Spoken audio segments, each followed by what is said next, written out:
नमस्कार, आज की बात में आपका स्वागत है। आज बीजेपी हाईकमान ने क्लियर कर दिया कि जिस नेता की लीडरशिप में पार्टी ने चुनाव जीता वही सरकार की रहनुमाई करेगा, वही मुख्यमंत्री बनेगा।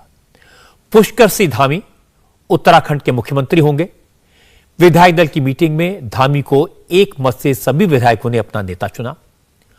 गोवा में प्रमोद सावंत पर पार्टी ने एक बार फिर से भरोसा जताया।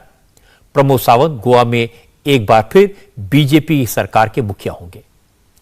इसके अलावा आज एन बीरेन सिंह ने मणिपुर के मुख्यमंत्री के तौर पर दूसरी बार शपथ ली। एन बीरेन सिंह के नाम पर फैसला पहले हो चुका था। प्रमोद सावंत के नाम पर भी विश्वजीत राणे को छोड़कर किसी और ने आपत्ति दर्ज नहीं की थी। ज्यादातर विधायक प्रमोद सावंत के साथ थे। पार्टी हाईकमान भी प्रमोद सावंत के साथ था, इसलिए प्रमोद सावंत को विधायक दल का नेता चुना जाना कोई हैरानी की बात नहीं है। हैरानी की बात यह थी कि आज विश्वजीत राणे ने ही प्रमोद सावंत के नाम का प्रस्ताव रखा। एन बीरेन सिंह और प्रमोद सावंत दोनों चुनाव जीते हैं, विधायक बन गए हैं, लेकिन पुष्कर सिंह धामी खटीमा से चुनाव हार गए थे। वो फिलहाल विधायक नहीं है। इसके बाद भी पुष्कर सिंह धामी पर नरेंद्र मोदी ने भरोसा क्यों किया? चुनाव हारने के बाद भी धामी को विधायक दल का नेता क्यों चुना गया? इसकी वजह समझने की जरूरत है, मैं आपको बताऊंगा। और यह भी बताऊंगा कि धामी के नाम पर किस किस ने विरोध किया और धामी को कितने विधायकों ने सपोर्ट किया, और धामी को मुख्यमंत्री बनाए जाने के पीछे नरेंद्र मोदी का पॉलिटिकल मैसेज क्या है। उत्तराखंड, गोवा और मणिपुर में तो चीफ मिनिस्टर के नाम पर चर्चा हुई, मीटिंग के बाद ऐलान हुआ, लेकिन यूपी में न चर्चा की जरूरत पड़ी न सोचने की। यह पहले से ही तय था कि योगी आदित्यनाथ यूपी के चीफ मिनिस्टर होंगे। यूपी में विधायक दल की मीटिंग की औपचारिकता अभी नहीं हुई है, लेकिन योगी के शपथ ग्रहण की तैयारियां शुरू हो गई हैं। और शपथ ग्रहण समारोह की तैयारियां इतने बड़े पैमाने पर हो रही हैं कि डिटेल सुनकर आप हैरान रह जाएंगे। शपथ ग्रहण लखनऊ में होगा, लेकिन इस शपथ ग्रहण की गूंज पूरे उत्तर प्रदेश में सुनाई देगी। बीजेपी के 1.5 लाख से ज्यादा कार्यकर्ताओं को और नेताओं को लखनऊ बुलाया जाएगा। ऐसा लग रहा है जैसे शपथ ग्रहण चुनाव का समापन नहीं, 2024 की चुनावी जंग की शुरुआत है, भविष्य की तैयारी का आगाज है। तो सबसे पहले आपको बताता हूं कि योगी आदित्यनाथ का शपथ ग्रहण समारोह कहां होगा, कैसी तैयारियां की जा रही हैं और किन किन लोगों को इस समारोह में बुलाया जाएगा, और इस शपथ ग्रहण समारोह को इतने बड़े पैमाने पर आयोजित करने के पीछे मकसद क्या है। हमारे संवाददाता विशाल प्रताप सिंह ने बताया कि 25 मार्च को लगातार दूसरी बार योगी आदित्यनाथ उत्तर प्रदेश में पूर्ण बहुमत की सरकार बनाएंगे। जब 25 मार्च को योगी मुख्यमंत्री पद की शपथ लेंगे तो एक ऐतिहासिक मौका होगा। शपथ ग्रहण के लिए लखनऊ में जबरदस्त तैयारियां चालू हो गई हैं। आज प्रदेश अध्यक्ष स्वतंत्र देव सिंह, प्रदेश प्रभारी राधा मोहन सिंह ने बीजेपी के तमाम बड़े नेताओं के साथ करीब 1.5 घंटे तक मीटिंग करके इस शपथ ग्रहण समारोह की तैयारियों को अंतिम रूप दिया। 23 मार्च को अमित शाह केंद्रीय पर्यवेक्षक के तौर पर, ऑब्जर्वर के तौर पर लखनऊ जाएंगे। 24 मार्च को बीजेपी विधायक दल की मीटिंग होगी। इस मीटिंग में योगी आदित्यनाथ को विधायक दल का नेता चुने जाने की औपचारिकता पूरी की जाएगी, और उसी दिन इस बात का भी ऐलान होगा कि योगी आदित्यनाथ की दूसरी सरकार में डिप्टी चीफ मिनिस्टर कौन होगा। हालांकि दावा किया जा रहा है कि चुनाव हारने के बाद भी केशव प्रसाद मौर्य को मंत्री बनाया जाएगा, लेकिन उन्हें डिप्टी चीफ मिनिस्टर बनाया जाएगा या नहीं, इसको लेकर अभी कोई कुछ नहीं कह रहा। बीजेपी ने यह जरूर साफ कर दिया कि इस बार योगी का शपथ ग्रहण समारोह ऐसा होगा जिसे लोग लंबे वक्त तक याद रखेंगे। पूरे उत्तर प्रदेश में मंदिरों की उस दिन सफाई की जाएगी, और बीजेपी के कार्यकर्ता अपने अपने इलाकों में मंदिर की साफ सफाई करके सुबह 8 बजे से 10 बजे तक मंदिरों में पूजा अर्चना करेंगे। 25 मार्च को क्या क्या प्रोग्राम होगा, किसको क्या जिम्मेदारी दी गई है, इसके डिटेल निर्देश सभी जिलों को भेजे गए हैं। हर जिले में, हर मंडल और हर शक्ति केंद्र के कम से कम 2 कार्यकर्ताओं को 24 घंटे पहले लखनऊ आने का निमंत्रण दिया गया है। शपथ ग्रहण समारोह में उत्तर प्रदेश से बीजेपी के सभी एमपी, सभी एमएलए, सभी मेयर और सभी निगमों के चेयरमैन को मौजूद रहने के लिए कहा गया है। योगी के शपथ ग्रहण में साधु संतों के साथ साथ डॉक्टर्स, इंजीनियर्स, साहित्यकार और समाज सेवी भी शामिल होंगे। योगी के शपथ ग्रहण के जरिए पूरे यूपी में माहौल बनाने की जबरदस्त तैयारी की गई है। शपथ ग्रहण के लिए हर डिस्ट्रिक्ट हेडक्वार्टर और मार्केट में होर्डिंग लगाने को कहा गया है। समारोह लखनऊ के अटल बिहारी वाजपेयी स्टेडियम में होगा। 25 तारीख को शपथ ग्रहण समारोह, उसकी संपूर्ण व्यवस्था की तैयारी की बैठक आज संपन्न हुई। सभी कार्यकर्ताओं को जिम्मेदारी, अपने प्रदेश के पदाधिकारियों को दायित्व दिया गया है। संगठन से पूरे राज्य के लोगों को आना है। राज्य के सभी मंदिरों में प्रातःकाल 25 को स्वच्छता अभियान चलाकर पूजा पाठ करना है राज्य के कल्याण के लिए। राज्य के अंदर मंच, माइक, सजावट, ये सभी की व्यवस्था हुई है, बटी है, और कार्यकर्ता जो पदाधिकारियों को जिम्मेदारी मिली है वह पूरी तैयारी करेंगे। बाकी लोग उस दिन अपना शपथ लेंगे और राज्य के सभी कार्यकर्ता, पदाधिकारी उस दिन शपथ ग्रहण समारोह में शामिल होंगे। अभी शपथ ग्रहण समारोह की तैयारियां चल रही हैं। समारोह के न्योते भेजे नहीं गए हैं, लेकिन आज अखिलेश यादव ने एक ऐसी बात कह दी जो आपको सुनना बड़ा जरूरी है। आजमगढ़ में अखिलेश यादव ने कहा कि वो योगी के शपथ ग्रहण में नहीं जाएंगे। हालांकि अखिलेश को तुरंत इस बात का एहसास हो गया कि उनके मुंह से जो बात निकली वो सही तो नहीं है, इसलिए अखिलेश ने तुरंत कहा कि उन्हें शपथ ग्रहण समारोह में बुलाया ही नहीं जाएगा। 25 तारीख को बाबा जी का शपथ ग्रहण है सर, क्या कहेंगे शपथ ग्रहण के लिए? मुझे नहीं लगता कि मैं जाऊंगा, न मुझे बुलाया जाएगा। नहीं बुलाया तो जाएगा आपको कैसे पता कि बुलाया जाएगा? जो ये ऐसा तो नहीं है कि आप लोग उनकी तरफ से कह रहे हैं। नहीं लिस्ट सर अगर नहीं और सर मुझे तो पता नहीं लिस्ट। सर क्या संदेश रहेगा नई सरकार के लिए? देखिए क्या करें जो बेहतर रहे? सरकार झूठ न बोले बस। मुझे उम्मीद है कि पहले की तरह भारतीय जनता पार्टी झूठ नहीं बोलेगी। जो उन्होंने संकल्प पत्र जारी किया था पहले, वो भी अधूरा छोड़ा। अब जो संकल्प पत्र लाए हैं वो कब पूरा होगा? तो उनकी जिम्मेदारी ये बनती है कि पुराने संकल्प पत्र में जो चीज़ें छूट गई थी उनको पूरा करना, और अब जो जनता के बीच में संकल्प पत्र रखा उन चीज़ों को पूरा करना। अखिलेश यादव की हताशा समझी जा सकती है। उन्हें चुनाव जीतने की पूरी उम्मीद थी। हर पब्लिक मीटिंग में, हर ट्वीट में वो बार बार कहते थे अखिलेश आ रहे हैं, योगी जा रहे हैं, लेकिन चुनाव में उनकी अप्रत्याशित हार हुई तो उनका निराश होना स्वाभाविक है। इस वक्त लखनऊ से विशाल प्रताप सिंह हमारे संवाददाता हमारे साथ हैं। विशाल, मैंने दर्शकों को दिखाया जो तस्वीर आपने भेजी कि किस तरह से शपथ ग्रहण समारोह की तैयारियां हो रही हैं, किस तरह से साफ सफाई का पूरा प्रोसेस शुरू हो रहा है, तो और क्या जानकारी आपके पास है इस बारे में? रजत जी, इस प्रोग्राम को, इस कार्यक्रम को ऐतिहासिक बनाने के लिए पूरी तरीके से न सिर्फ लखनऊ का जिला प्रशासन, पुलिस, बल्कि जो संगठन है सरकार की, वो भी पूरी तरीके से मुस्तैद है। स्वतंत्र देव सिंह, राधा मोहन सिंह और तमाम आज संगठन के जो लीडर्स हैं, उन्होंने इस बात एक बड़ी बैठक की। इसके अलावा अगर ऑफिसर्स की बात कर लिया जाए तो लखनऊ पुलिस के साथ साथ लखनऊ के डीएम, मंडलायुक्त ने भी आज एक बड़ी बैठक की है और इस कार्यक्रम को सफल बनाने के लिए लगातार आपस में कोऑर्डिनेशन शुरू कर दिया है। प्रधानमंत्री नरेंद्र मोदी का आगमन होगा, गृहमंत्री अमित शाह यहां मौजूद होंगे, जेपी नड्डा मौजूद होंगे, गृहमंत्री अमित शाह यहां पर होंगे, और सारे लीडर्स के लिए जो मंच बनाया जा रहा है रजत जी, जो हमारे पास एक्सक्लूसिव जानकारी है उसके मुताबिक अब तक इससे बड़ा कार्यक्रम उत्तर प्रदेश के इतिहास में नहीं हुआ है। बड़े बड़े मंच बनाए जा रहे हैं। इसके अलावा पूरे स्टेडियम में, अटल बिहारी वाजपेयी इकाना स्टेडियम जहां कार्यक्रम होगा, लगभग 1.25 घंटे का, इस कार्यक्रम को देखने के लिए स्टेडियम में लोगों के लिए अंदर जो कार्यकर्ता आएंगे, जो लोग आएंगे, जो लाभार्थी आएंगे, जो कैबिनेट मिनिस्टर्स मौजूद होंगे, इसके अलावा जो बीजेपी शासित राज्यों के चीफ मुख्यमंत्री मौजूद होंगे, उनके लिए बड़ी बड़ी स्क्रीन लगाई जा रही हैं। और साथ ही साथ लखनऊ की जो इंपॉर्टेंट चौराहे होंगे, व्यस्ततम इलाके होंगे, वहां भी सूचना विभाग की मदद से एलईडी स्क्रीन लगाई जाएंगी ताकि जो लोग इकाना स्टेडियम किसी वजह से नहीं पहुंच पा रहे हैं वो भी इसका सजीव प्रसारण, लाइव प्रसारण देख सकें। इसके अलावा लखनऊ के अलावा जो उत्तर प्रदेश के 74 अलग जिले पड़ते हैं, उन सभी जगहों पर सूचना विभाग की तरफ से बड़ी बड़ी एलईडी स्क्रीन लगाई जाएंगी ताकि जो लोग अपने नेता को इस तरीके से शपथ लेते हुए आमने सामने से नहीं देख सकते हैं, कम से कम वो एलईडी स्क्रीन के जरिए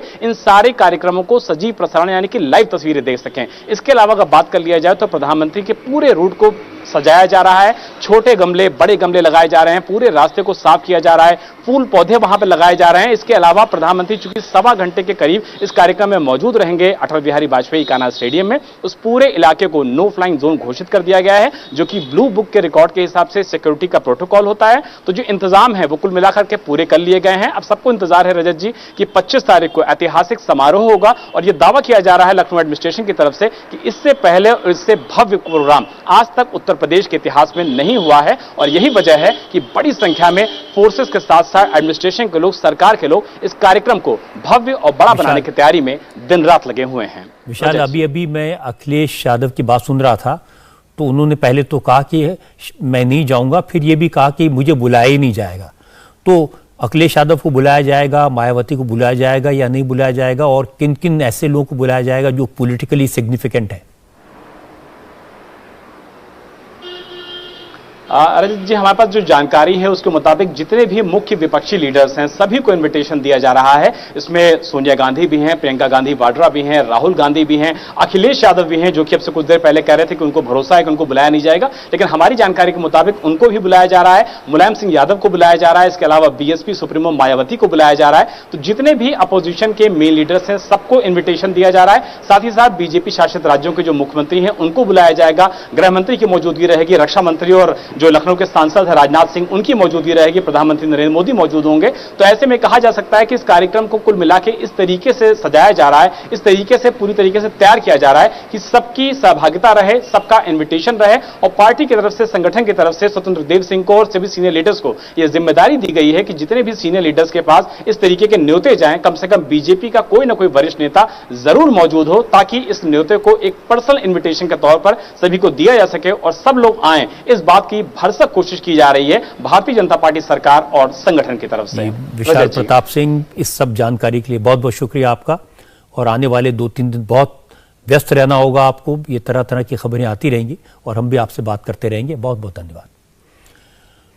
योगी आदित्यनाथ ने नरेंद्र मोदी की लीडरशिप में इम्तिहान पूरे नंबरों से पास किया है, जबरदस्त जीत हासिल की है, दूसरी बार पूर्ण बहुमत की सरकार बनाई है। लेकिन ये नरेंद्र मोदी की रणनीति भी है और उनके काम करने का तरीका भी। न सोते हैं न सोने देते हैं। एक चुनाव खत्म होता है तो दूसरे की तैयारी में लग जाते हैं। जिस दिन 5 राज्यों के चुनाव के नतीजे आए थे, जिस दिन उत्तर प्रदेश में भारी जीत हुई थी, वो उसके अगले दिन गुजरात पहुंच गए थे। गांधीनगर में, अहमदाबाद में 2 रोड शो कर दिए। गुजरात में इलेक्शन नवंबर में होने हैं, इसलिए 5 राज्यों के चुनाव खत्म होते ही मोदी गुजरात की चुनावी जंग की तैयारी में लग गए थे। इसी तरह अब उन्होंने यूपी बीजेपी के नेताओं को निर्देश दे दिया कि चुनाव जीतने और सरकार बनाने का मतलब यह नहीं कि आराम से बैठ जाएं। ये एक चुनाव अभियान का अंत है, लेकिन दूसरे चुनाव अभियान की शुरुआत है। अब कार्यकर्ताओं को, पार्टी को 2024 के लोकसभा चुनाव के लिए तैयार करना है और यह काम शपथ ग्रहण समारोह के साथ शुरू होगा। इसीलिए बीजेपी योगी को शपथ ग्रहण का जो समारोह है उसको इतने बड़े पैमाने पर कर रही है, इतनी भव्यता के साथ कर रही है। हर जिले, हर मंडल से कार्यकर्ताओं को इनवाइट किया गया है। वैसे भी मोदी जो करते हैं वो कई बार अपने विरोधियों को भी चौंका देते हैं। ऐसे फैसले करते हैं जो दूसरों के बस में नहीं होते, ऐसे फैसले जिनकी उम्मीद उनकी अपनी पार्टी के नेताओं की भी नहीं होती। यूपी में मंत्रिमंडल की जो शक्ल होगी वो इसका एक और एग्जाम्पल होगा। वैसे फैसला तो उत्तराखंड का भी चौंकाने वाला निकला। बहुत सारे लोग सोच रहे थे कि चूंकि पुष्कर सिंह धामी असेंबली का इलेक्शन हार गए हैं, इसलिए मुख्यमंत्री पद पर उनकी दावेदारी खत्म हो गई है। लेकिन आज ऐसे सारे दावे गलत साबित हुए। नरेंद्र मोदी ने उत्तराखंड की कमान एक बार फिर पुष्कर सिंह धामी को सौंपने का फैसला किया। धामी 23 मार्च को उत्तराखंड के मुख्यमंत्री पद की शपथ लेंगे। आज देहरादून में हुई बीजेपी विधायक दल की मीटिंग में चुनाव हुआ पुष्कर सिंह धामी का, उन्हें नेता चुना गया। रक्षा मंत्री राजनाथ सिंह, उत्तराखंड के चुनाव प्रभारी प्रहलाद जोशी और मीनाक्षी लेखी ऑब्जर्वर के तौर पर मौजूद रहे। और मीटिंग के बाद राजनाथ सिंह ने बताया कि सभी विधायकों ने पुष्कर सिंह धामी के नाम का सपोर्ट किया और धामी जानते हैं कि उत्तराखंड का प्रशासन कैसे चलाना है, इसलिए धामी को नेता चुना गया।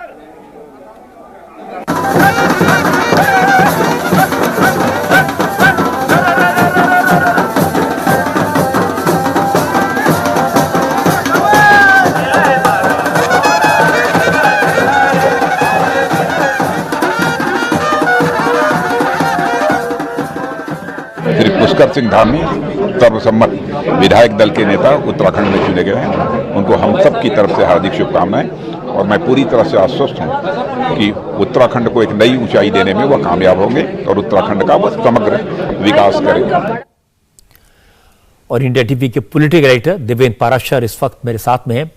देवेंद्र, मुझे ध्यान है आपने कहा था कि पुष्कर सिंह धामी सबसे आगे हैं और इस रेस में उनका नंबर है, और लोग तो ये कह रहे थे कि वो चुनाव हार चुके हैं खटीमा से, इसलिए शायद उनको नहीं बनाया जाएगा। तो आपने जो बताया था उसकी वजह क्या थी और क्या लगा, क्यों पुष्कर सिंह धामी को फिर से विधायक दल का नेता चुना गया?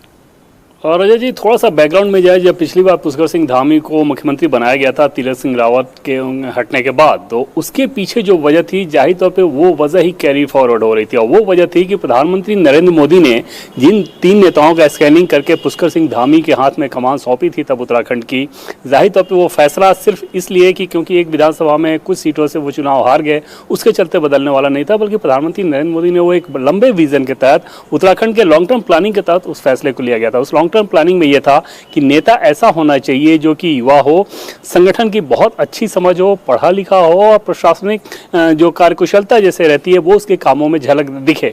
पुष्कर सिंह धामी की बात करें तो क्योंकि विद्यार्थी परिषद से रहे हैं, फिर बीजेपी युवा मोर्चा में रहे हैं, पिताजी इनकी सैन्य पृष्ठभूमि के रहे हैं, खुद पढ़े लिखे हैं, लॉ से ग्रेजुएट हैं, इसके अलावा इंडस्ट्रियल रिलेशन में और HRD में उन्होंने मैनेजमेंट किया हुआ है। तो ये सारी चीज़ें ऐसी थी जो कि उनको एक परफेक्ट CM कैंडिडेट के तौर पर बता रही थी, और इसी के चलते पिछली बार फैसला लिया गया था। अब सवाल ये था कि जब वो चुनाव हार गए तो जाहिर तौर पे पार्टी के लिए भी एक झटका था, लेकिन उसके पीछे जो नैरेटिव की बात थी कि कैसे ऐसे व्यक्ति को आप CM बना सकते हैं जो कि अपना विधानसभा चुनाव हार गया हो, उसके पीछे वजह ये बताई गई कि भले ही खटीमा की सीट पे उन्होंने चुनाव हारा, लेकिन पूरे प्रदेश में मुख्यमंत्री के तौर पर वही चेहरा थे, और ऐसे में जनादेश अगर 47 सीटों के साथ आ रहा है तो जाहिर तौर पर उस नैरेटिव को लेकर कोई समस्या नहीं थी। दूसरी चीज ये थी कि जो 47 विधायक जीत कर आए हैं उनमें से तकरीबन 40 विधायकों ने पार्टी के शीर्ष नेतृत्व को यह बता दिया था कि वो चाहते हैं कि पुष्कर सिंह धामी को मुख्यमंत्री बनाया जाए।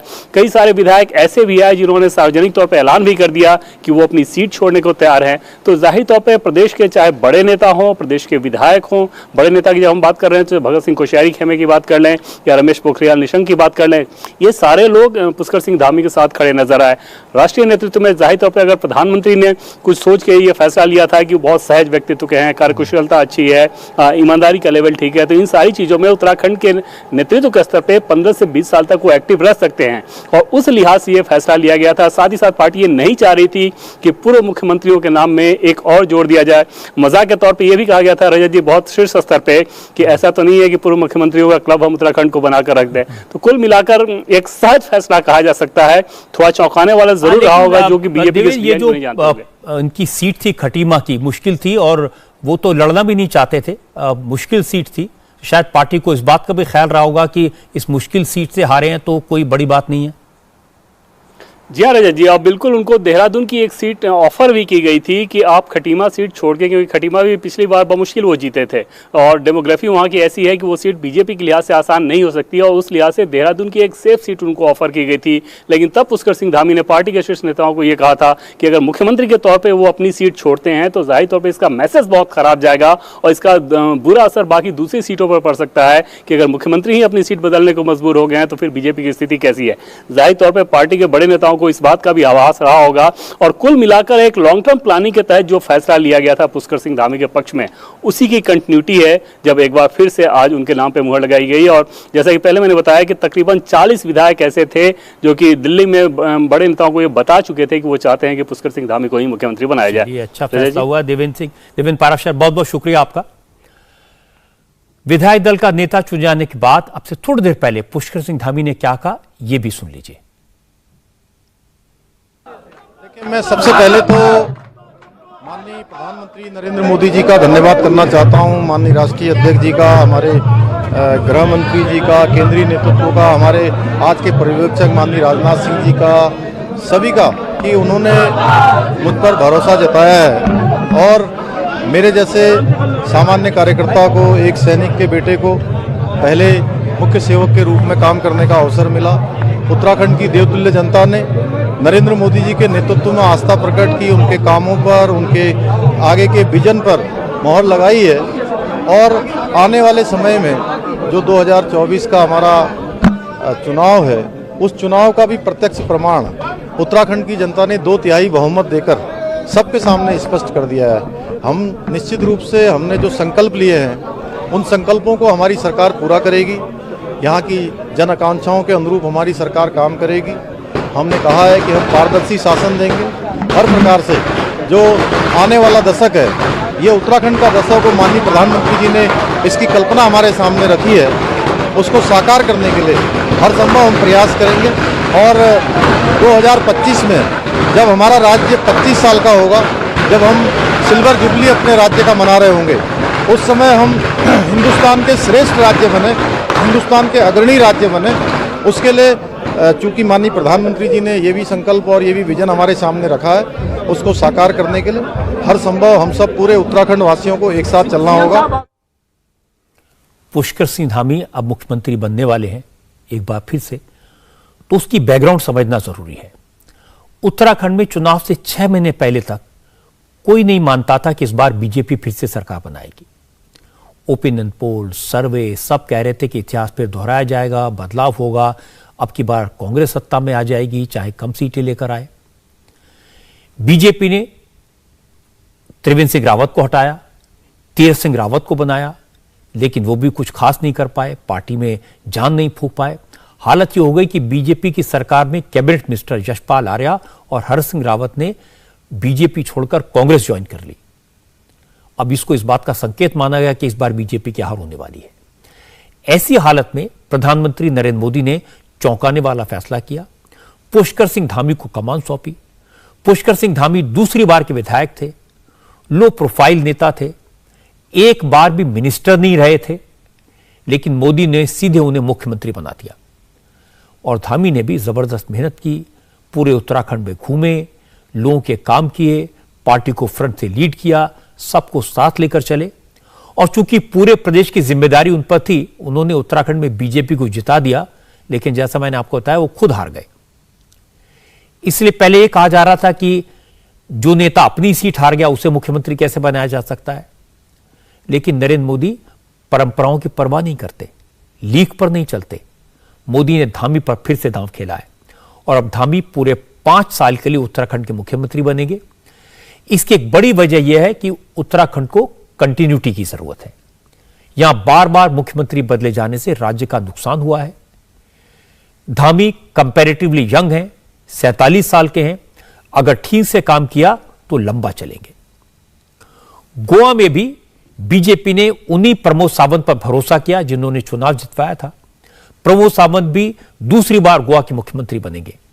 आज गोवा में विधायक दल की मीटिंग के बाद ऑब्जर्वर के तौर पर मौजूद केंद्रीय मंत्री नरेंद्र सिंह तोमर ने प्रमोद सावंत के नाम का ऐलान किया। गोवा की असेंबली में 40 विधायक हैं, 20 सीटें बीजेपी ने जीती हैं और बीजेपी को 2 विधायकों वाली एमजीपी का सपोर्ट है और 3 निर्दलीय विधायकों का सपोर्ट भी बीजेपी के साथ है। और खास बात यह है कि former chief minister Pratap Singh Rane के बेटे विश्वजीत राणे भी मुख्यमंत्री की कुर्सी पर दावेदारी जता रहे थे, लगातार अखबारों में विज्ञापन दे रहे थे। विश्वजीत राणे और उनकी वाइफ दोनों चुनाव जीते हैं, इसलिए वो पार्टी पर दबाव बना रहे थे, लेकिन बीजेपी हाईकमान प्रेशर में नहीं आया। हालत यह हो गई कि विधायक दल की मीटिंग में विश्वजीत राणे ने ही प्रमोद सावंत के नाम का प्रस्ताव किया और इसे सर्वसम्मति से पारित कर दिया गया। विधायक दल का नेता चुन जाने के बाद प्रमोद सावंत ने गोवा के राज्यपाल से मुलाकात की और सरकार बनाने का दावा पेश करने की औपचारिकता पूरी की। गोवा में माननीय मोदी जी का विजन आत्मनिर्भर भारत जो सहयोगपूर्ण गोवा में कन्वर्ट करने के लिए जो सहयोगपूर्ण गोवा 2.0 आगे बढ़ेगा। निश्चित रूप से माननीय मोदी जी का विजन नव भारत निर्माण और नव गोवा निर्माण के लिए हम सभी एक साथ और ट्रांसपेरेंसी के साथ, गुड गवर्नेंस के साथ, जीरो करप्शन के साथ काम होगा। मुझे लगता है जो बात प्रमोद सावंत के फेवर में सबसे ज्यादा गई वो ये कि वो हमेशा पार्टी के प्रति लॉयल रहे हैं। उनके मुकाबले में दूसरे दावेदार विश्वजीत राणे की विरासत पुरानी है। उनके पिता प्रताप सिंह राणे गोवा के मुख्यमंत्री रहे, लेकिन ये दोनों पुराने कांग्रेसी हैं। विश्वजीत राणे कांग्रेस छोड़कर बीजेपी में इसलिए आए थे क्योंकि राणे को कांग्रेस ने चीफ मिनिस्टर नहीं बनाया था। राणे को लगा कि इस बार बीजेपी के गोवा में नंबर ऐसे हैं जिसके कारण पार्टी पर दबाव बनाया जा सकता है। बहुमत के लिए 21 विधायक चाहिए, बीजेपी के पास 20 हैं और इनमें से 2 राणे परिवार के हैं। इसलिए अगर कोई और नेता होता तो शायद प्रेशर में आ जाता, क्योंकि अगर राणे बगावत कर देते तो खेल खराब हो सकता था। और गोवा में ऐसा होना कोई नई बात नहीं है, कई बार हो चुका है। लेकिन मोदी न प्रेशर में आए न राणे की कोई कंडीशन मानी। पूरे 5 साल के लिए प्रमोद सावंत को चीफ मिनिस्टर बना दिया। प्रमोद सावंत भी मोदी की भविष्य की बीजेपी तैयार करने की रणनीति पर खरे उतरते हैं। 49 साल के हैं, लो प्रोफाइल लीडर हैं, यंग है, डायनेमिक है, मेहनती हैं और मोदी को लगता है कि वो लंबे समय तक गोवा को संभाल पाएंगे। मणिपुर में एन बीरेन सिंह ने आज लगातार दूसरी बार मुख्यमंत्री पद की शपथ ली। उन्हें राज्यपाल एल गणेशन ने शपथ दिलाई और बीरेन सिंह के साथ 5 विधायकों ने कैबिनेट मिनिस्टर की शपथ ली है। इस स्वेरिंग इन सेरेमनी में बीजेपी अध्यक्ष जेपी नड्डा समेत बीजेपी के कई सीनियर लीडर्स मौजूद थे। मणिपुर विधानसभा चुनाव में बीजेपी ने 60 में से 32 सीटें जीतकर दोबारा सरकार बनाई है। एन बीरेन सिंह ने अपना सफर फुटबॉल प्लेयर के तौर पर शुरू किया था, फिर बीएसएफ में रहे, फिर पत्रकारिता के क्षेत्र में उन्होंने काम किया। वो मणिपुर के लोकल न्यूज़पेपर में एडिटर रहे। एन बीरेन सिंह पहली बार 2002 में डेमोक्रेटिक रिवॉल्यूशनरी पीपल्स पार्टी के टिकट पर असेंबली में पहुंचे थे और अब बीजेपी ने एक बार फिर उन पर भरोसा किया है। 4 राज्यों में नई सरकारों के गठन में इस बार नरेंद्र मोदी ने काफी इंटरेस्ट लिया है। यूपी में योगी आदित्यनाथ की स्वेरिंग इन सेरेमनी को विशाल स्वरूप दिया जाए, यह भी मोदी का आइडिया है। यूपी, उत्तराखंड और गोवा 3 राज्यों में ऐसे नेताओं के हाथ में कमान जाएगी जिनकी उम्र 50 साल के आसपास है। एक तरफ मोदी भविष्य की बीजेपी तैयार करने में लगे हैं, नेताओं को खड़ा कर रहे हैं। साथ साथ मोदी ने 2024 के चुनाव के लिए बिगुल बजा दिया है। वो 1 मिनट भी आराम से नहीं बैठते और न ही पार्टी के दूसरे नेताओं को आराम से बैठने देते हैं। एक तरफ अपनी सरकार चलाने की जिम्मेदारी है, दूसरी तरफ आजकल वर्ल्ड ऑर्डर में क्राइसिस का चैलेंज है और फिर पार्टी को चुनाव जिताने की जिम्मेदारी भी मोदी पर है। मोदी न थकते हैं न हारते हैं। कल ही एक बड़े राजनीतिक विश्लेषक से मेरी बात हो रही थी। उन्होंने कहा कि आज हालत यह कि बीजेपी सबसे बड़ी पार्टी है, उसके पास बड़े बड़े नेता हैं, जबरदस्त संगठन है, संघ की बैकिंग है, लेकिन चुनाव जीतने के लिए आज भी बीजेपी नरेंद्र मोदी की छवि और उनकी लोकप्रियता पर निर्भर है। मोदी की सबसे बड़ी ताकत है दिन रात मेहनत करने की क्षमता। राजनीति को समझने वाले तो और भी हैं, चुनाव लड़ने और लड़ाने वाले तो और भी हैं, लेकिन मोदी जनता के साथ अपने डायरेक्ट कनेक्ट और अपनी मेहनत से सबको पीछे छोड़ देते हैं। और जिस लीडर का पब्लिक से कनेक्शन टूट जाता है, जो फौज की सपोर्ट पे सरकार चलाने की कोशिश करता है, उसका क्या अंजाम होता है, यह आजकल पाकिस्तान में दिखाई दे रहा है। इमरान खान की सरकार खतरे में है, उनका तख्त पलटने के कगार पर है। लेकिन मजे की बात है कि जब सरकार जाने वाली है तो इमरान खान मोदी के मुरीद हो गए। पाकिस्तान के वजीर आजम इमरान खान ने मोदी की विदेश नीति की तारीफ की। यूक्रेन और रशिया के बीच युद्ध के मुद्दे पर मोदी ने जिस तरह से भारत के नेशनल इंटरेस्ट को ध्यान में रखा, भारत ने अमेरिका और यूरोपीय देशों के प्रेशर में आए बगैर फैसले किए, न रशिया के खिलाफ खड़ा हुआ और न ही खुलकर पश्चिमी देशों का विरोध किया। इसके बाद पूरी दुनिया में नरेंद्र मोदी की ग्लोबल लीडर की इमेज और मजबूत हुई है। जब इमरान खान ने खुलेआम पब्लिक मीटिंग में हजारों लोगों के सामने भारत की विदेश नीति की तारीफ की तो पाकिस्तान के लोग भी अचरज में पड़ गए। पाकिस्तान के वजीर आजम ने कहा, इस वक्त जब दुनिया के ताकतवर पश्चिमी देशों ने रशिया पर तमाम तरह के पाबंदियां लगाई हुई हैं, उसके बाद भी भारत ने रशिया से दूरी नहीं बनाई, रशिया का विरोध नहीं किया। भारत रशिया से सस्ता तेल खरीदने जा रहा है। यह भारत की आजाद फॉरेन पॉलिसी का नतीजा है। साथ वाला हमारा मुल्क है हिंदुस्तान। मैं आज हिंदुस्तान को दाद देता हूं, इन्होंने हमेशा आजाद फॉरेन पॉलिसी रखी। आज हिंदुस्तान उनके साथ मिला हुआ, उनका अलायंस है। क्वाड के अंदर अमेरिका का अलायंस की हुई है और अपने आप को वो कहता है मैं न्यूट्रल हूं। रूस से तेल मंगवा रहा है जबकि सैंक्शंस लगी हुई हैं। अमेरिका ने पाकिस्तान पर प्रेशर बनाया कि रशिया के खिलाफ बयान दे और चाइना का प्रेशर था कि पाकिस्तान खामोश रहे। इमरान इसी बात से पशोपेश में थे, परेशान थे और यह बात इमरान खान ने सरेआम कबूल की। इमरान खान ने कहा कि पाकिस्तान पर पश्चिमी देश रशिया के खिलाफ बयान देने का प्रेशर डाल रहे हैं, लेकिन वो ये दबाव भारत पर नहीं डाल सकते क्योंकि भारत अपनी खुद की नीति तय करता है, उस पर चलता है, किसी देश के प्रेशर में नहीं आता। एम्बेसडर्स ने प्रोटोकॉल के खिलाफ पाकिस्तान को कहा कि आप रूस के खिलाफ बयान दें। मैंने उनसे सही पूछा कि क्या आप हिंदुस्तान को यह कहेंगे? इनकी जान जाती है हिंदुस्तान को कहते हुए, और हमको इनके गुलाम है कि हमें कहें जनाब आप उनके खिलाफ स्टेटमेंट दें। इमरान जब से प्राइम मिनिस्टर बने हैं उन्होंने नरेंद्र मोदी को कॉपी करने की काफी कोशिश की है। पाकिस्तान ने स्वच्छता अभियान चलाया, फिर करप्शन के खिलाफ जंग शुरू की, इसके बाद सरकारी खर्चे कम करने की मुहिम शुरू की, मंत्रियों को रेगुलर फ्लाइट से सफर करने को कहा और इसके बाद गिफ्ट्स की नीलामी भी नरेंद्र मोदी के स्टाइल में शुरू की। लेकिन इमरान खान मोदी नहीं बन पाए, मोदी जैसे पॉपुलर नहीं हो पाए। और ऐसा नहीं कि इमरान खान दिल से मोदी की तारीफ कर रहे हैं, सच्चाई यह है कि मोदी की विदेश नीति की तारीफ इमरान खान ने मजबूरी में की है। उनके देश की इकोनॉमिक सिचुएशन खराब है, इमरान की कुर्सी खतरे में है, पाकिस्तान पिछले कई साल से चाइना के पीछे खड़ा है, अमेरिका से मदद पाने के लिए कुछ भी करने को तैयार रहता है। जब अमेरिका से बात नहीं बनी तो इमरान रशिया का चक्कर भी लगाए, लेकिन कुछ नहीं मिला। लेकिन हमारे मुल्क के प्रधानमंत्री नरेंद्र मोदी न किसी के प्रेशर में आए, न किसी की मिन्नत की। मोदी ने उन मुल्कों के साथ भी बेहतर संबंध बनाए जो कभी पाकिस्तान के करीबी हुआ करते थे। आज सऊदी अरब हो या यूएई हो, बहरीन हो, ओमान हो या जॉर्डन, ये सारे मुल्क आज भारत के करीब है। सऊदी अरब ने पाकिस्तान को कर्ज देना बंद कर दिया है। संयुक्त अरब अमीरात अब पाकिस्तान के कहने पर कश्मीर का मुद्दा नहीं उठाता। बहुत सारे इस्लामिक मुल्कों का स्टैंड बदला है। हालत यह कि अब पाकिस्तान के अपोजिशन लीडर भी कह रहे हैं कि इमरान खान मोदी की नजीर न दें, पहले यह बताएं उन्होंने पाकिस्तान का क्या हश्र कर दिया। अब दुनिया पाकिस्तान पर हंस रही है।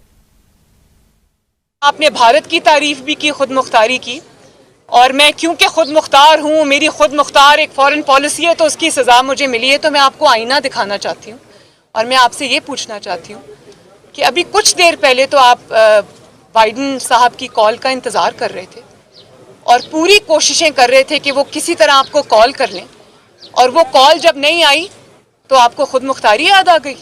अभी चंद महीने पहले की बात है कि जब आप अमेरिका गए थे, वहाँ से वापसी पे जब आप कश्मीर का सौदा कर आए थे तो आप कह रहे थे कि मुझे आज ऐसे लग रहा है कि मैं वर्ल्ड कप जीत के आया हूँ।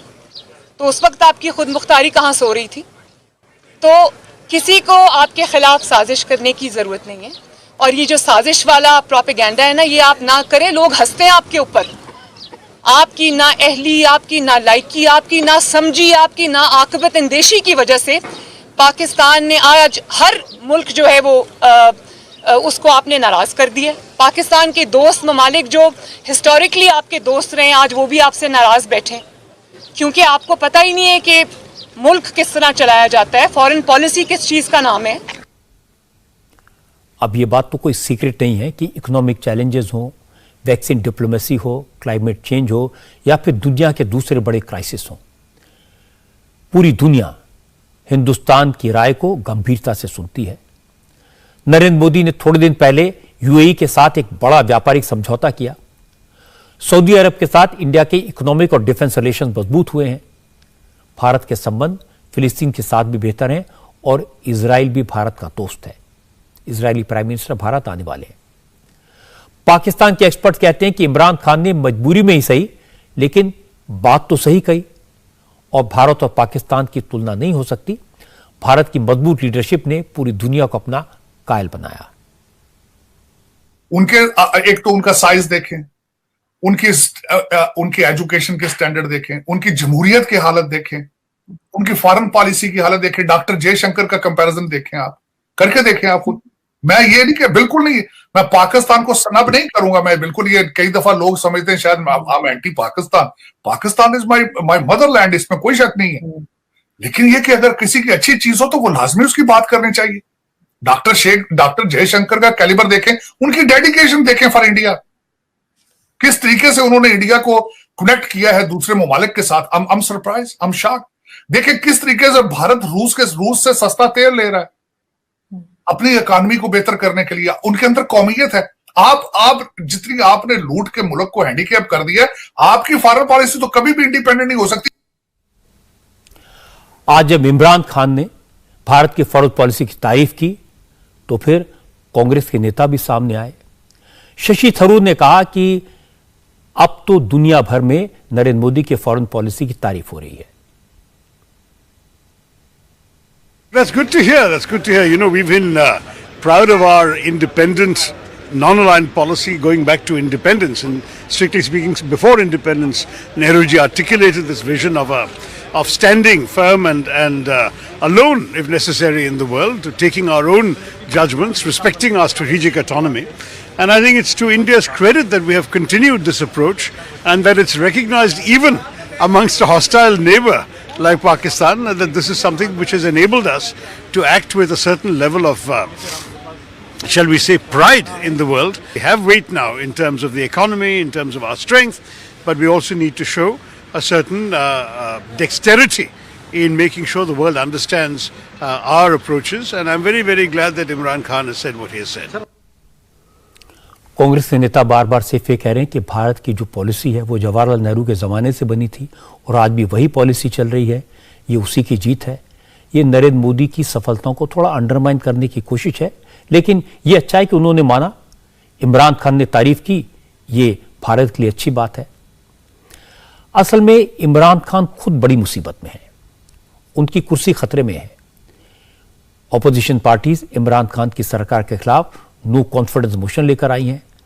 इमरान की पार्टी के 24 एमपीज ने बगावत कर दी है। पाकिस्तानी फौज ने इमरान को अल्टीमेटम दे दिया है और कहा है कि वो 24 मार्च को इस्तीफा दे दें। इमरान सरकार के खिलाफ नो कॉन्फिडेंस मोशन पर 25 मार्च को वोटिंग होनी है। इमरान को 25 मार्च तक का वक्त भी इसलिए मिला क्योंकि इस्लामाबाद में कल और परसों इस्लामिक देशों के संगठन OIC के फॉरेन मिनिस्टर्स की मीटिंग होने वाली है। OIC में 57 देश मेंबर हैं।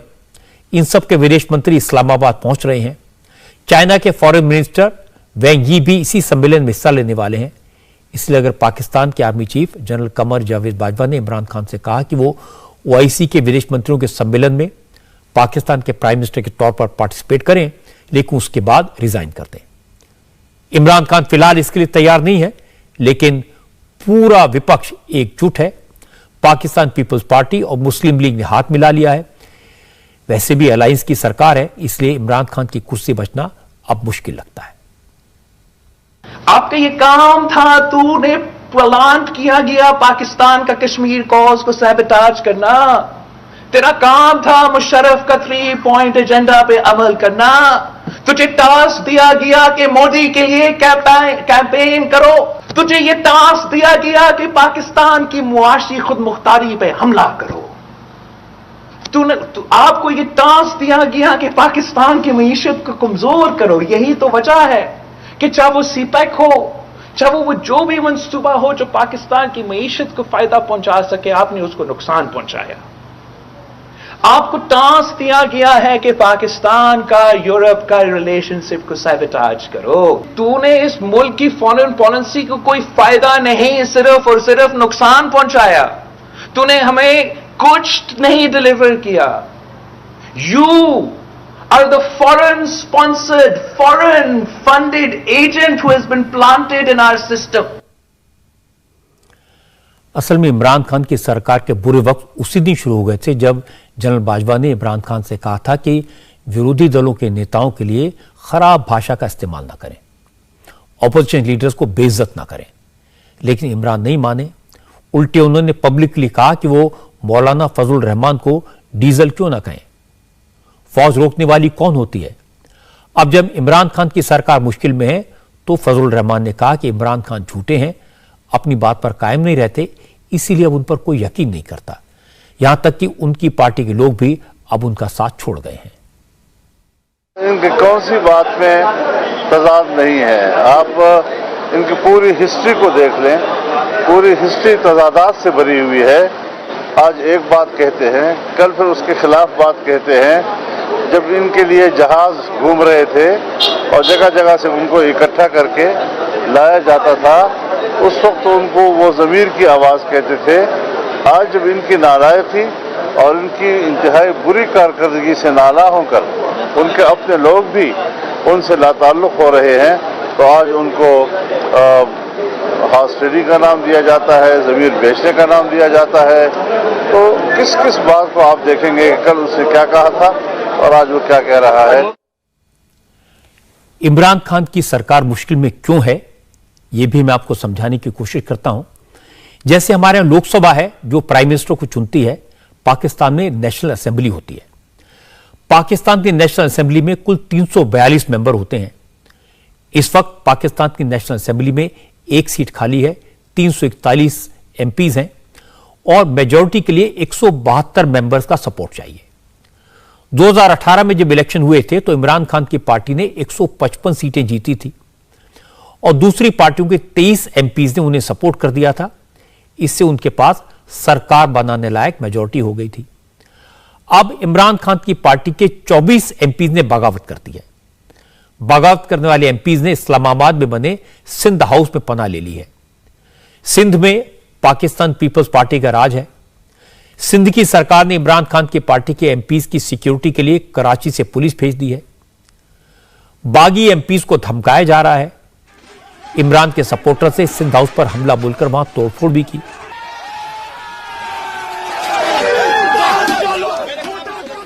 इमरान खान ने आर्मी चीफ जनरल बाजवा को मनाने के लिए former army chief general Raheel Sharif को सऊदी अरब से पाकिस्तान बुलाया, लेकिन बाजवा ने इमरान को और रियायत देने से इनकार कर दिया है।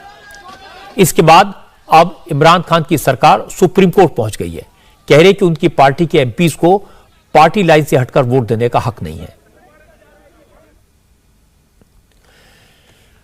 इमरान खान को इस वक्त इस बात का तो एहसास हो गया कि बगावत हो चुकी है, अब सरकार बचाना मुश्किल है, तो वो कभी फौज से मदद मांगते हैं, कभी बगावत करने वाले एमपीज को डराने की धमकाने की कोशिश करते हैं, तो कभी अदालत से उम्मीद करते हैं कि वो डिफेक्शन करने वालों से पार्लियामेंट में वोट देने का हक छीन ले। लेकिन पाकिस्तान के मामलों के जानकार कहते हैं कि पाकिस्तान में फौज ने अगर एक बार डिसाइड कर लिया कि वजीर आजम को हटाना है तो फिर उन्हें कोई नहीं बचा सकता। पाकिस्तान भी 75 साल पहले आजाद हुआ था, लेकिन एक भी इलेक्टेड प्राइम मिनिस्टर 5 साल का टर्म पूरा नहीं कर सका। फौज ने नहीं करने दिया। पाकिस्तान में सरकार फौज के जनरल बनाते हैं और जब चाहें प्राइम मिनिस्टर को हटाते हैं। इमरान इस बात की शिकायत भी नहीं कर सकते क्योंकि वो भी फौज की मदद से ही वजीर आजम बने थे। यह बात पूरा पाकिस्तान जानता है। अब जनरल बाजवा नाराज है, इसलिए इमरान का बचना नामुमकिन है। अब चर्चा सिर्फ इस बात की है कि क्या फौज एक और कठपुतली सरकार बनाएगी या फिर जनरल बाजवा सीधे कंट्रोल अपने हाथ में ले लेंगे। युद्ध के मैदान से ताजा खबर यह है कि आज एक बार फिर रशिया ने यूक्रेन की राजधानी कीव में जबरदस्त हमला किया है। रशियन बॉम्बर्स ने कीव के एक बड़े शॉपिंग सेंटर को निशाना बनाया। यह शॉपिंग सेंटर कीव के नॉर्थ इलाके में बना हुआ था। रशियन एयरफोर्स ने इस पर टारगेट बॉम्बिंग की, जिसमें 6 सिविलियंस की मौत हो गई।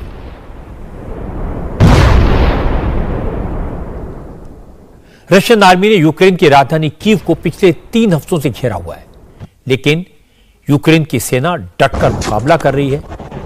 पूरी ताकत लगा देने के बाद भी रशियन आर्मी कीव में एंटर नहीं कर पाई है, इसलिए हवाई हमलों से कीव को निशाना बनाया जा रहा है। यूक्रेन के प्रेसिडेंट ज़ेलेंस्की ने आरोप लगाया कि उनकी देश की जनता का मनोबल तोड़ने के लिए रशिया सिविलियन इलाकों को टारगेट कर रहा है। लेकिन यूक्रेन के लोग न डरे हैं और न डरेंगे और न यूक्रेन की फौज सरेंडर करेगी।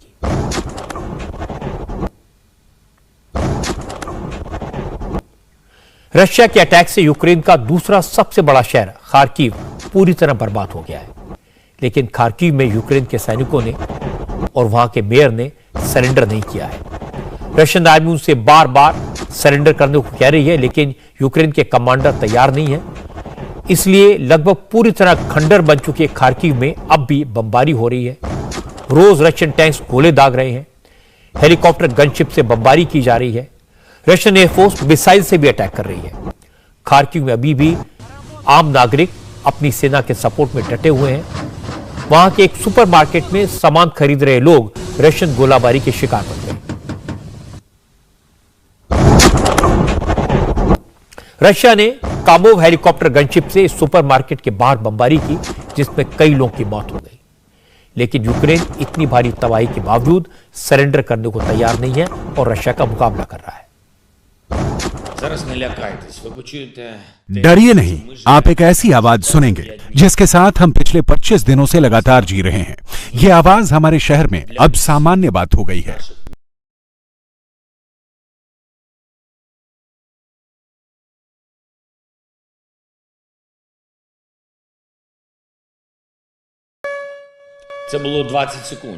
ये तो बस 20 सेकंड वाले सायरन की आवाज थी। हम तो ये आवाज कई घंटों, दिनों और हफ्तों से सुनते आ रहे हैं। हमारी जनता को ये आवाज लगातार सुननी पड़ रही है और उन्हें इसे सुनते ही तुरंत अपने बच्चों को लेकर बुजुर्गों की मदद करके जमीन के भीतर बने ठिकानों पर जाना होता है, जिससे वो सुरक्षित रह सकें, ताकि वो रूस के रॉकेट और हवाई हमलों से जिंदा बच सकें। यूक्रेन की जनता इस सायरन के आवाज के साथ जी रही है, काम कर रही है, सोने जा रही है, घायलों का इलाज कर रही है।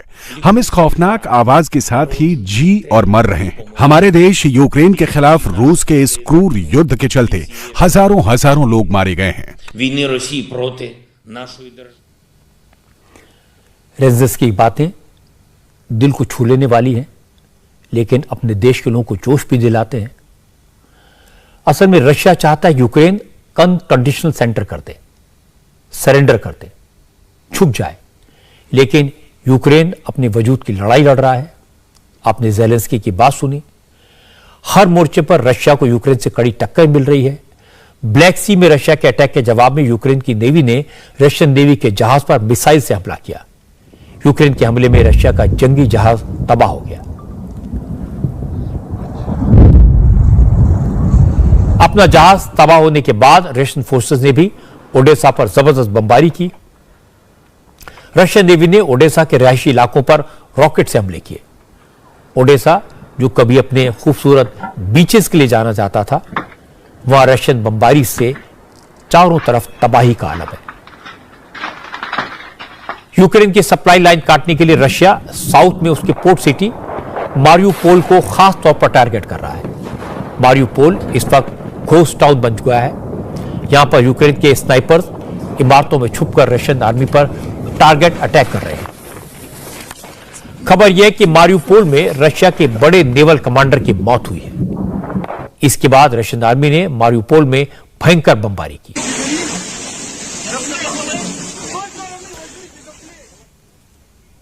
यूक्रेन पर रशिया के अटैक के बाद अमेरिका और दूसरे देशों ने रशिया पर कई आर्थिक प्रतिबंध लगाए, इकोनॉमिक सैंक्शंस लगाए। यूरोपीय मुल्क अब रशिया से तेल और गैस की सप्लाई रोकने पर विचार कर रहे हैं। यूक्रेन को हथियार भेजे जा रहे हैं। अब यूक्रेन से सॉलिडेरिटी दिखाने के लिए अमेरिका के प्रेसिडेंट जो बाइडेन 25 मार्च को पोलैंड जाएंगे। पोलैंड स्ट्रेटेजिक तौर पर बहुत इंपॉर्टेंट है।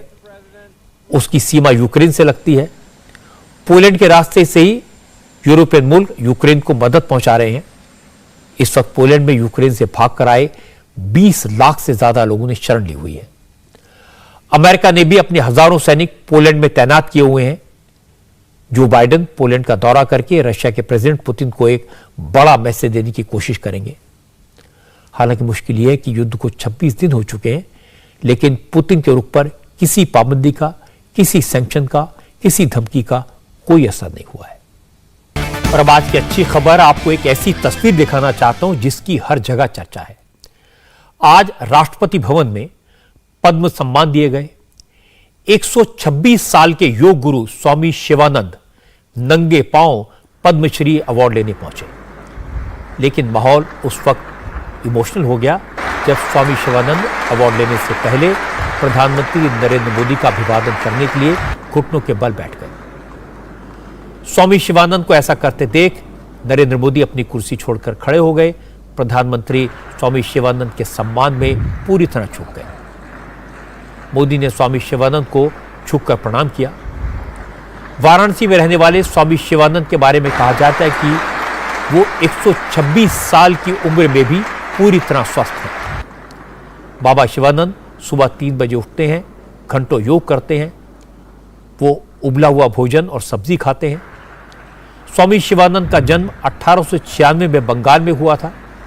वो बंगाल से काशी आ गए। उन्होंने गुरु ओंकारानंद से दीक्षा ली। 29 साल की उम्र में स्वामी शिवानंद लंदन चले गए। वो 34 साल तक अमेरिका, यूरोप, ऑस्ट्रेलिया और रशिया जैसे देशों की यात्रा करते रहे। अब कुछ लोग ये कह सकते हैं कि 126 साल की उम्र में कोई इतना एक्टिव कैसे हो सकता है, लेकिन ये योग का कमाल है। सादा संतुलित भोजन और नियमित योग स्वामी शिवानंद की लंबी आयु और स्वस्थ शरीर का राज है। अगर आप भी योग के राज जानना चाहते हैं, योग के फायदे जानना चाहते हैं, स्वस्थ रहना चाहते हैं, लंबी आयु चाहते हैं, तो इंडिया टीवी पर रोज सुबह 8 बजे स्वामी रामदेव का शो देखिए। आपको बहुत कुछ सीखने समझने को मिलेगा। इंडिया टीवी हर वक्त हर जगह डाउनलोड करने के लिए सर्च करें India TV news Google play store या ऐप स्टोर पर।